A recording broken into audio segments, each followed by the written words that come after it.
कराची में रिजविया पुलिस की अहम कार्रवाई के बारे में आपको अपडेट करें। 9 रिश्तेदारों पर मुश्तमिल डकैत गैंग का अहम मुलजिम पकड़ा गया है। एटीएम में कैसे लूटमार की जाती थी, इस वक्त बोल न्यूज़ के नुमाइंदे खुर्रम गुलजार मुलजिम के साथ मौजूद है, उनसे बात करेंगे। खुर्रम, क्या तरीक़ा वारदात था इस मुलजिम का?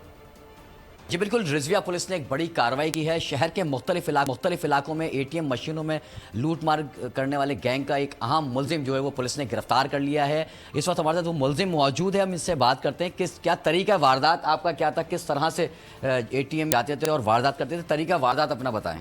जी सर, वो काशिफ और हम जाते थे वारदात पे, तो देखते थे कि अब गेट खुलेगा तो हम जाएंगे अंदर, फिर उसको थप्पड़े मारता था काशिफ, उससे पैसे लेके सर चले जाते थे।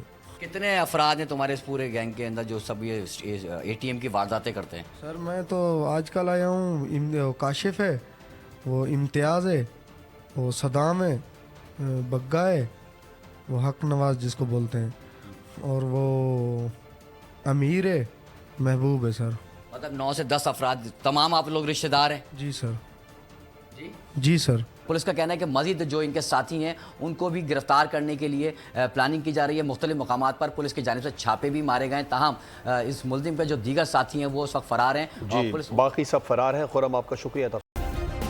सब्सक्राइब करें और बेल दबाएं ताकि कोई खबर रह न जाए।